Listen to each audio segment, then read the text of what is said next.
and I'm in my first job as a software engineer. So for someone like me, right, who wants to do better at my job, do you have any advice as to how to go about, progressing in our jobs and like doing better? I have tons of advice. And in fact, that's like the whole reason I started Taro, right? It's like there's so much out there that I think I mean, I'm not sure your experience exactly, but you learn all this stuff in boot camp. And you might, okay, I know how to I know this framework. I know how to plug this API with this other API, right? And those are valuable skills. But like what I found and from talking to people in Taro is that there's such a big gap between what you learn in school or in boot camp and what you actually need to succeed on the job. To actually directly answer your question about, hey, what advice do I have? I think just speaking in generalities, I think one pattern I've noticed is that um, people who graduate from a boot camp who do the best are people who aggressively seek feedback.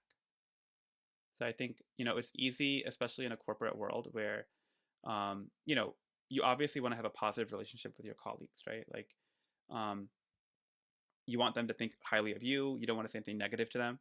But I think the people who do the best are the ones who actively seek out constructive feedback on what could they be doing better.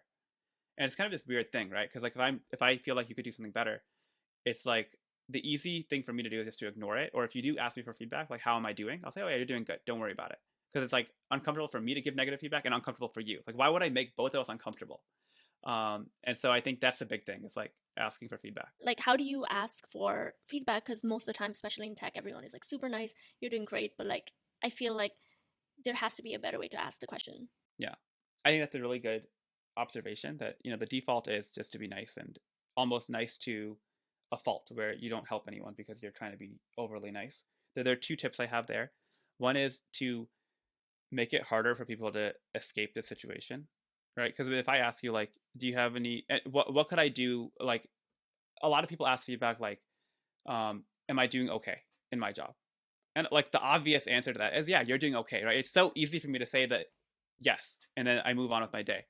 So a better way of phrasing that question would be, relative to your expectations of how I should be doing 3 months out of the job, how am I doing relative to the best people you've seen 3 months in? And now it's like, hey, well, let me compare your performance to someone who else is 3 months in. So that's like one tip. It's like make it harder for them to actually give you a lazy answer.